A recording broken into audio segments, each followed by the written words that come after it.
Hello everyone, कैसे हो सब? ठीक है ना? हर बार का मेरा वही क्वेश्चन रहेगा वैसे ही, क्योंकि अभी लॉकडाउन चल रहा है तो सभी घर पे हैं, थोड़ा थोड़ा पढ़ाई तो करना चाहिए। और हाँ देखो, प्लानिंग करने की आदत जो है ना अभी से डाल दो, क्योंकि स्टडी करने का अगर प्लानिंग नहीं होगा आपके पास तो आपको हर बार लगेगा अरे बाप रे मेरा कैसे होगा। हर एक सब्जेक्ट को, जैसे फिजिक्स हो, केमिस्ट्री हो या फिर मैथ्स बाय बायो, कौन सा भी हो आपका सब्जेक्ट, उसके लिए हर दिन एक थोड़ा थोड़ा टाइम देना है, वो आपके फिक्स माइंड में फिक्स होना चाहिए। और उसके आगे आपको जब कभी भी कॉलेज स्टार्ट होगा आपका, तब आपको आदत लग जाएगी, आप हैबिचुअल हो जाओगे। ठीक है, सो आज स्टार्ट करते हैं हमारा फोर्थ लेक्चर। फोर्थ लेक्चर में हम क्या स्टडी करने वाले देखो। थर्ड में तो मैंने आपको ऑक्टेट रूल एक्सप्लेन किया है, अभी फोर्थ में क्या होगा। फोर्थ में मुझे आपको बताना है, ये टॉपिक का नाम जो है ना केमिकल बॉन्डिंग। ये केमिकल बॉन्डिंग मतलब क्या होता है, या फिर उसमें केमिकल बॉन्ड जो है ना उसको हम कैसे डिफाइन करेंगे और एग्जैक्टली वो होता क्या है। जैसे कि हम अगर हम बोलते हैं कि चलो एक बॉन्डिंग बन गई है। बॉन्डिंग बन गई मतलब क्या हो रहा है, हमारा जो कुछ भी कम्युनिकेशन हो रहा है, हमारा जो कुछ भी वर्क चल रहा है वो अच्छी तरह से टुगेदर चल रहा है।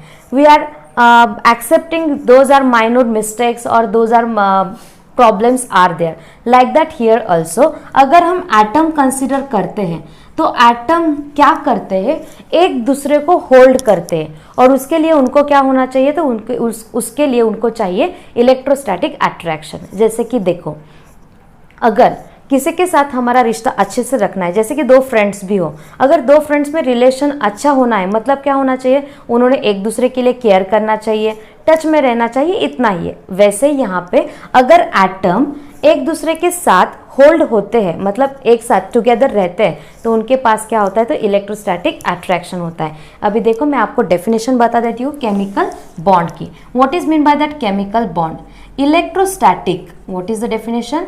Electrostatic attraction, electrostatic attraction between, electrostatic attraction between atoms, ions, atoms और आयंस में जो कुछ भी इलेक्ट्रोस्टैटिक अट्रैक्शन रहता है, विच होल्ड्स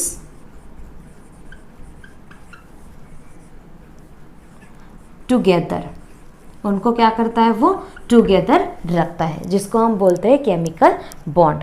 अभी देखो सिंपल डेफिनेशन तो खत्म हो गई। केमिकल बॉन्ड में हमें देखना है दो मेन डेफिनेशंस, वो कौन से है, तो दो टाइप के बॉन्ड्स देखने हैं। एक है आयोनिक बॉन्ड और सेकंड कौन सा है, तो सेकंड है कोवैलेंट बॉन्ड। अगर हम इसमें देखते हैं कि कोवैलेंट बॉन्ड मतलब क्या होता है और आयोनिक बॉन्ड मतलब क्या होता है, सिंपल डेफिनेशन है, nothing is to worry. Okay, so nothing to worry means what exactly? Simple definitions are there. See, bond, जैसे कि बोला था ना ऑक्टेट रूल में क्या होता है, एटम आइदर लूज, गेन और share the electrons to complete its octet, like that here also. Bond which is formed by loss और गेन ऑफ इलेक्ट्रॉन्स, जो कुछ भी बॉन्ड बिकॉज ऑफ लॉस और गेन ऑफ इलेक्ट्रॉन से form होता है उसको हम बोलते हैं आयोनिक बॉन्ड। अब कोवैलेंट बॉन्ड किसको बोलेंगे? कोवैलेंट बॉन्ड हम किसको बोलेंगे, देखो, the bond which is formed by sharing of pair of electrons, मतलब जब इलेक्ट्रॉन पेयर शेयर हो जाती है उन एटम्स में तो उनको हम क्या बोलते हैं, तो कोवैलेंट बॉन्ड। समझ में आ गया? सिंपल डेफिनेशन से देखो, डेफिनेशन में क्या क्या बोला आपको, अगर कोई भी बॉन्ड एक दूसरे के साथ फॉर्म होता है तो उसके लिए मतलब two possibilities are there. One is loss और gain of electron and second one is a sharing of electron.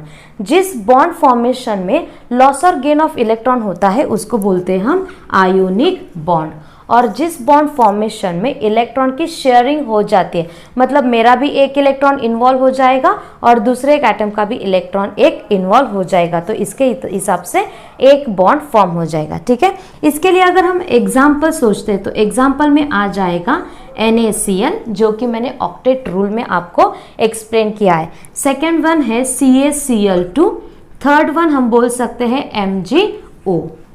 ठीक है। तो ये सारे एग्जाम्पल्स हो गए आयोनिक बॉन्ड के। अगर हम बोलते हैं कि कोवैलेंट बॉन्ड का क्या होगा, कोवैलेंट बॉन्ड में हम एग्जाम्पल्स लिख सकते हैं, जैसे कि देखो अपना H2O वाटर मॉलिक्यूल भी आता है, कार्बन टेट्राक्लोराइड भी लिख सकते हैं, या फिर chlorine molecule. These are the examples of the covalent bond. So यहाँ पे मैंने आपको सिंपल डेफिनेशंस बोल दिए, 3 डेफिनेशन सिर्फ सिखाए। उसमें से कौन से डेफिनेशन है? एक है chemical bond, the electrostatic attraction between the atoms and ions which holds the atoms and ions together, that is nothing but the chemical bond. These bonds are of the mainly 2 types where we have discussed here. There are different types also, but these 2 types which are this ionic bond, the bond which is formed by the loss or gain of electron, and covalent bond, the bond which is formed by the sharing a pair of electrons। ठीक है, तो यहाँ पे मुझे सिर्फ आपको ये बताना है, देखो कोवैलेंट बॉन्ड में क्या होता है, मैंने बोला इलेक्ट्रॉन पेयर शेयर होते हैं। अगर हम कंसिडर करते हैं A and B, these 2 atoms are there. If there is a sharing of 1 electron pair, मतलब एक इलेक्ट्रॉन है A का और दूसरा इलेक्ट्रॉन है B का, तब यहाँ पे क्या होता है? तो सिंगल बॉन्ड फॉर्म होता है। यहाँ पे क्या फॉर्म होता है? तो सिंगल बॉन्ड। अगर A के 2 इलेक्ट्रॉन B के 2 इलेक्ट्रॉन शेयर होते हैं, मतलब कितने इलेक्ट्रॉन पेयर हो गए? 2 इलेक्ट्रॉन पेयर। यहाँ पे क्या हुआ है? Sharing of 1 electron pair. एक बार फिर से लिख देती हूँ, देखो बच्चों यहाँ पे मैंने क्या बोला, देखो अगर हम कंसिडर करते हैं A and B, these 2 atoms are there. If there is a sharing of, यहाँ पे देखो अगर एक बॉन्ड फॉर्म होना है तो वहाँ पे क्या होता है? तो एक इलेक्ट्रॉन पेयर शेयर होती है। पेयर मतलब as we know that 2 electron. So यहाँ पे अगर एक इलेक्ट्रॉन A का एक इलेक्ट्रॉन B का शेयर होता है, मतलब कितने इलेक्ट्रॉन पेयर शेयर हो गए? 1 electron pair. Because of that sharing of 1 electron pair, there is a formation of single bond between them will takes place। ठीक है, अगर यहाँ पे A के 2 इलेक्ट्रॉन B के 2 इलेक्ट्रॉन, मतलब कितने पेयर हो गए? 2 इलेक्ट्रॉन पेयर हो गए। ठीक है, अगर 2 इलेक्ट्रॉन पेयर शेयर होते हैं तो उनमें जो बॉन्ड होता है वो कौन सा बॉन्ड होता है? तो डबल बॉन्ड होता है। ठीक है, यहाँ पे कौन सा बॉन्ड फॉर्म होता है? तो डबल, जिसको हम ऐसे भी डिनोट कर सकते हैं, A सिंगल बॉन्ड B। यहाँ पे 2 इलेक्ट्रॉन पेयर शेयर हो गए, मतलब यहाँ पे A double bond B। Hope so आपको ये समझ में आ गया होगा। नेक्स्ट वन, A, यहाँ पे A के 3 इलेक्ट्रॉन है और B के भी 3 इलेक्ट्रॉन शेयर हो गए, मतलब कितने इलेक्ट्रॉन पेयर हो गए? यहाँ पे इसके 3 इलेक्ट्रॉन पेयर शेयर हो गए। अगर 1 electron pair single, 2 electron pair double, मतलब यहाँ पे क्या हो जाएगा? तो ट्रिपल बॉन्ड फॉर्म हो जाएगा।